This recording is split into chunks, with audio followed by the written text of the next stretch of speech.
صلاح الدین ایوبی نے یروشلم کا محاصرہ کرتے وقت بیت المقدس کو عیسائیوں کے خون سے غسل دینے کا عہد کیا، مگر جب شہر فتح ہو گیا تو رعایا سے کیا سلوک کیا گیا؟ مسلمان 88 سال بعد 1187 عیسوی میں صلیبی جنگجوؤں کو شکست دے کر بیت المقدس فتح کرنے میں کامیاب ہوئے تو یروشلم میں موجود یہودیت و عیسائیت کے مذہبی مقامات کے ساتھ کیا سلوک کیا گیا؟ مسلمان اس قبضے یا حاکمیت کو برقرار کیوں نہ رکھ پائے؟ خوارزم اور ایوبی سلطنت کے جانشین یروشلم کے لیے آپس میں کیوں لڑتے رہے؟ یہ شہر سائرس اعظم کے ہاتھوں سے ہوتا ہوا سلطنت عثمانیہ کا حصہ کیسے بنا؟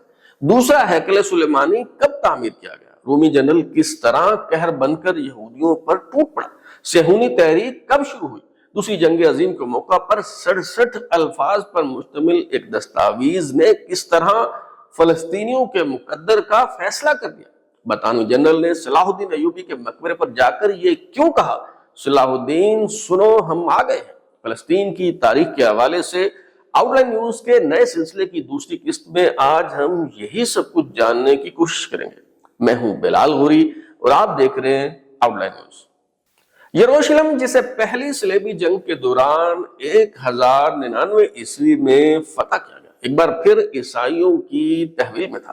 عراقی شہر تکرت سے اٹھنے والے مسلم جنگجو صلاح الدین ایوبی جو صلیبی جنگجوؤں کے خلاف شمشیر برہنہ ثابت ہوئے، انہوں نے 4 جولائی 1187 کو حطین فتح کیا اور پھر موجودہ اسرائیل میں شامل شہر عقا جو تب دفاعی اعتبار سے اہم ترین شہر تھا، وہاں اپنا جھنڈا گاڑ دیا۔ فلپ کے ہیٹی کی تصنیف ہسٹری آف دا عربز کے مطابق عقا کے محاصرے کے دوران صلیبی افواج کی قیادت کرنے والے انگلستان کے شاہ رچرڈ سے ان کا دلچسپ مکالمہ ہوتا ہے۔ رچرڈ نے صلاح الدین ایوبی کو پیشکش کی کہ تمہارا بھائی ملک العادل میری بہن سے شادی کر لے اور ان دونوں کو یروشلم شہر شادی کے تحفے کے طور پر دے دیا جائے تاکہ مسلمانوں اور عیسائیوں کے درمیان کشیدگی ہمیشہ کے لیے ختم ہو جائے۔ صلاح الدین ایوبی نے یہ رومانوی پیشکش قبول نہ کی اور اب اس کی اگلی منزل یروشلم تھا۔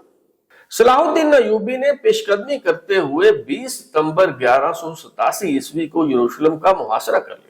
جان مین صلاح الدین ایوبی سے متعلق لکھی گئی کتاب میں صفحہ نمبر 241 پر بیان کرتے ہیں کہ فرانس سے تعلق رکھنے والے بالیان آف ایبلین جن کا تعلق صلیبی جنگجوؤں کے نہایت اہم گھرانے سے تھا، وہ حطین سے ریمنڈ کے ساتھ فرار ہو گئے تھے اور اب ٹائر میں تھے۔ اس کی بیوی ماریا کومینا یروشلم میں پھنسی ہوئی تھی۔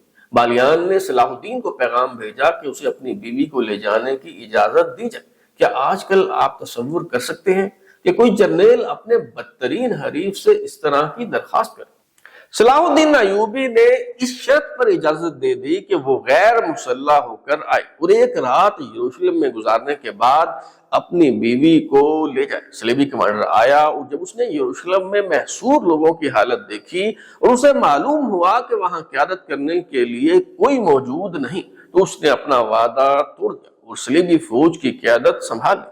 شہر میں محصور افراد کی پوزیشن بہت کمزور تھی، جنگجو بہت کم تھے، خواتین اور بچوں کی تعداد زیادہ تھی۔ یہ لوگ سرنڈر کرنے کو تیار تھے، لیکن انہیں ڈر تھا کہ جس طرح 88 سال پہلے انہوں نے یروشلم میں موجود مسلمانوں کا خون بہایا تھا، کہیں صلاح الدین ایوبی بھی اسی طرح ان سب کا قتل عام نہ کرے۔ صلاح الدین بھی بیت المقدس کو عیسائیوں کے خون سے غسل دینے کا عہد کر چکا تھا، مگر صلیبی کمانڈر نے دھمکی دی کہ اگر سرنڈر کے لیے ان کی شرائط تسلیم نہ کی گئی تو وہ نہ صرف اپنی خواتین کو قتل کر دیں گے، اندر موجود 5000 مسلمانوں کو مار ڈالیں گے، بلکہ مسجد اقصی سمیت تمام مقدس مقامات کو نظر آتش کر کے پورے شہر کو یوں تباہ و برباد کر دیں گے کہ صلاح الدین ایوبی راکھ کے ڈھیر کے علاوہ کچھ حاصل نہ کر پائے گا۔ صلیبی کمانڈر کی دھمکی کام کر گئی۔ 2 اکتوبر 1187 کو سرنڈر کے لیے شرائط پر بات چیت شروع ہوئی۔ طے ہوا کہ ہر عیسائی مرد 10 دینار، خاتون 5 دینار جبکہ بچے 1 دینار فیکس تاوان کے عوض رہائی حاصل کریں گے۔ یوں یروشلم کی چابیاں صلاح الدین ایوبی کے حوالے کر دیں گے۔ جان مین اپنی کتاب صلادین میں اس فتح کا حال بیان کرتے ہوئے لکھتا ہے کہ گرجا گھر اور خانقاہیں مساجد میں تبدیل کر دی گئیں، ان کی تزئین و آرائش کی گئی اور وہاں سے قرآن کی تلاوت کی آوازیں آنے لگی۔ ڈوم آف دا راک سے پینٹنگز اور مجسمے اٹھا لیے گئے۔ اس کے اوپر نصب کراس کا نشان اور پاس موجود مسیحی قبرستان ختم کر دیا گیا۔ ایک مسیحی مورخ کے مطابق اس نے چرچ کا خزانہ بازاروں میں بکتے دیکھا۔ گرجا گھروں کو گھوڑوں کے استبل اور کہبہ خانوں میں تبدیل کر دیا گیا۔ 88 برس بعد 9 اکتوبر 1187 کو جمعہ کے روز مسجد اقصی سے ایک بار پھر اذان کی آواز ہوئی۔ موجودہ شام کے شہر حلب کے قاضی محی الدین ابن الزکی نے خطبہ دیا اور نماز جمعہ کے لیے امامت کے فرائض سر انجام دیے۔ یروشلم کے وہ 16,000 شہری جو تاوان ادا نہ کر سکے انہیں قیدی بنا لیا گیا۔ اب اس حوالے سے بحث شروع ہوئی کہ عیسائیوں کے مقدس ترین مقام کنیسہ القیامہ یعنی دا چرچ آف ہولی سیپلیکر کا کیا کیا جائے۔ اسے توڑنا بھی بعید از قیاس تھا، اور اگر چھوڑ دیا جاتا تو عیسائی زائرین کی آمد کا سلسلہ چلتا رہتا۔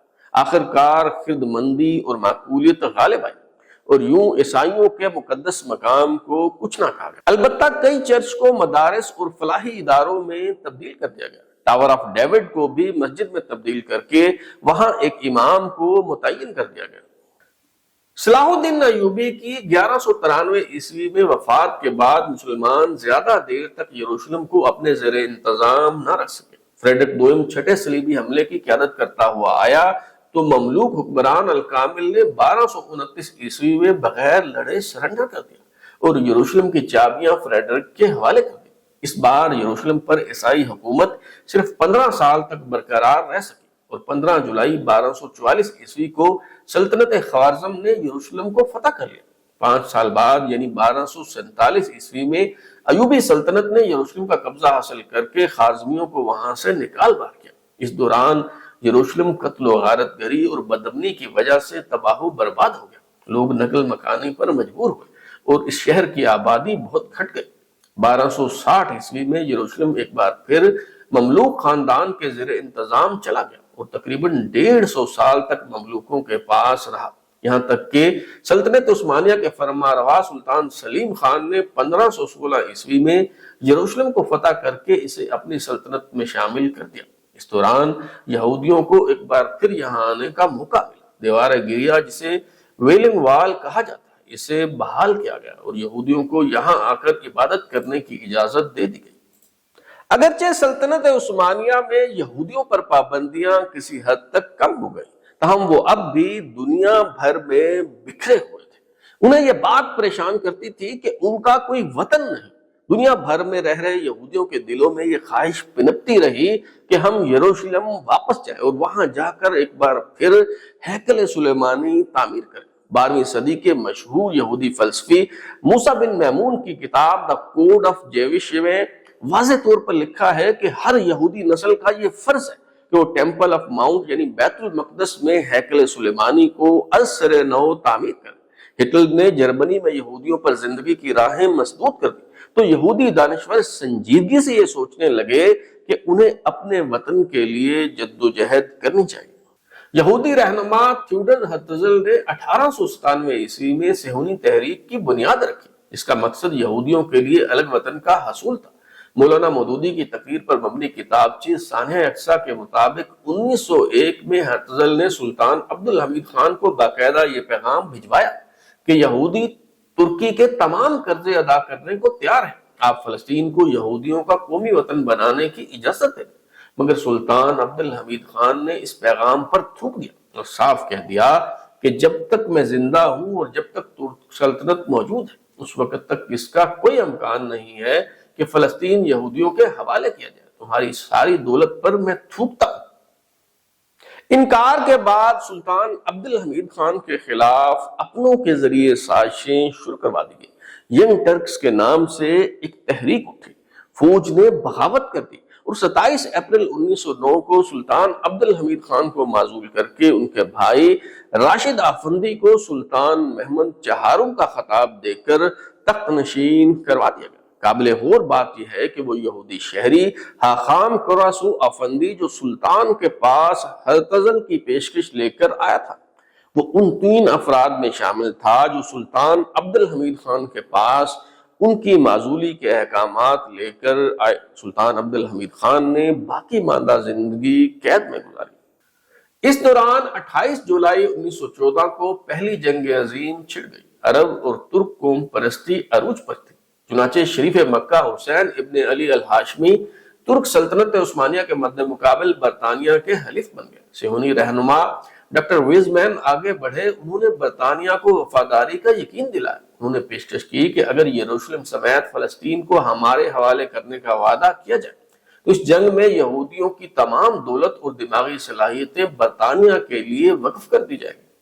1917 میں لارڈ بالفور نے برطانوی کیبنٹ کی نمائندگی کرتے ہوئے معاہدہ بالفور کے نام سے ایک دستاویز پر دستخط کیے۔ محض 67 الفاظ پر مشتمل اس دستاویز نے فلسطینیوں کی تقدیر کا فیصلہ کر دیا۔ اس معاہدے کی روح سے برطانوی حکومت نے یہودیوں سے وعدہ کیا کہ پہلی جنگ ختم ہونے کے بعد یروشلم سمیت تمام فلسطینی علاقوں میں یہودیوں کا قومی وطن قائم کیا جائے گا۔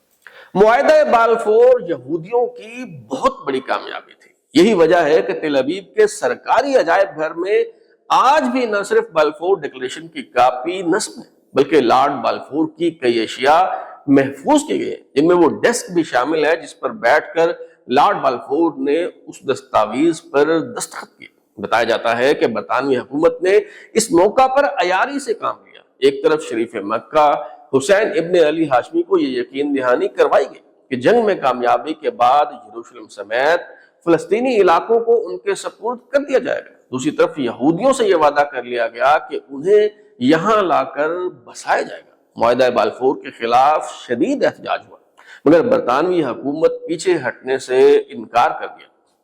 لارڈ بالفور نے یہودیوں کے ساتھ کیے وعدے کا دفاع کرتے ہوئے جو تعویل پیش کی وہ بھی قابل غور ہے۔ لارڈ بالفور نے اپنی ڈائری میں لکھا، ہمیں فلسطین سے متعلق کوئی فیصلہ کرتے ہوئے وہاں موجود مقامی باشندوں سے کچھ پوچھنے کی ضرورت نہیں ہے۔ صہیونیت ہمارے لیے ان 7 لاکھ عربوں کی خواہشات اور تعصبات سے زیادہ اہمیت رکھتی ہے جو اس قدیم سرزمین میں اس وقت آباد ہے۔ پہلی جنگ عظیم اپنے اختتام کی جانب بڑھ رہی تھی۔ 11 دسمبر 1917 کو برطانوی فوج سلطنت عثمانیہ کو شکست دینے کے بعد باب الخیل کے راستے یروشلم میں داخل ہوئی تو برطانوی جنرل سر ایڈمنڈ ایلن احترام کے پیش نظر گھوڑے سے نیچے اترا اور پیدل چلتے ہوئے شہر میں داخل ہوا۔ امریکی اخبارات نے سرخی جمائی، برطانیہ نے 673 سال بعد یروشلم کو مسلمانوں سے نجات دلائی۔ برطانوی وزیر اعظم ڈیوڈ لوئڈ جارج نے کہا، دنیا کے مشہور ترین شہر پر قبضے کے بعد مسیحی دنیا نے مقدس مقامات کو دوبارہ حاصل کر لیا ہے۔ جلد ہی برطانیہ نے دمشق بھی فتح کر لیا۔ جی ایچ جیمز اپنی کتاب ملیٹنٹ اسلام کے صفحہ نمبر 26 پر لکھتا ہے کہ دمشق فتح کرنے کے بعد جنرل گورارڈ سب سے پہلے اموی مسجد کے پاس موجود مشہور زمانہ صلاح الدین ایوبی کے مقبرے پر گیا۔ اس نے صلاح الدین ایوبی کے مقبرے پر دستک دیتے ہوئے کہا، صلاح الدین سنو، ہم واپس آ گئے ہیں۔ پہلی عالمی جنگ ختم ہوئی تو 1922 میں لیگ آف نیشنز نے فلسطین کا مسئلہ حل کرنے کے لیے برطانیہ کو ثالث مقرر کر دیا۔ حالانکہ برطانوی حکومت تو پہلے ہی فیصلہ کر چکی تھی۔ جب مجلس اقوام یعنی لیگ آف نیشنز نے یہ معاملہ برطانیہ کے سپرد کیا تب فلسطین میں جو رائے شماری کروائی گئی اس کے مطابق وہاں 6 لاکھ مسلمان عرب، 60,000 غیر مسلم عرب جبکہ 82,000 یہودی آباد تھے۔ لیکن باقاعدہ مہم چلا کر یہودیوں کو وہاں آباد کرنے کا سلسلہ شروع ہوا۔ 1947 میں جب لیگ آف نیشنز کی جگہ اقوام متحدہ نے لے لی تو برطانوی حکومت نے یہ معاملہ UNO میں پیش کر دیا کیونکہ تب تک یہودیوں کی اچھی خاصی تعداد کو وہاں بسایا جا چکا تھا۔ نومبر 1947 میں فلسطین سے متعلق قرارداد پر رائے شماری ہوئی تو کم ترین اکثریت یعنی 33 ووٹوں سے فلسطین کو یہودیوں اور عربوں میں تقسیم کرنے کا فیصلہ کر لیا گیا۔ 13 ووٹ اس قرارداد کے خلاف آئے۔ 10 ممالک نے رائے شماری میں حصہ نہیں لیا، جبکہ بعد ازاں یہ بات سامنے آئی کہ 3 ممالک فلپائن، لائبیریا اور ہیٹی پر دباؤ ڈال کر ووٹ حاصل کیا گیا۔ اقوام متحدہ کی اس قرارداد کی روح سے فیصلہ کیا گیا کہ 55% رقبہ یہودیوں جبکہ 45% رقبہ عربوں کو دے دیا جائے۔ یروشلم کے بارے میں یہ فیصلہ ہوا کہ اسے عالمی نگرانی میں دیا جائے گا، گویا یہ عالمی شہر ہوگا اور سب وہاں آ کر عبادت کر سکیں گے۔ اس بندر باٹ کے نتیجے میں جنگ چھڑ گئی اور فسادات کا آغاز ہو گیا۔ اس دوران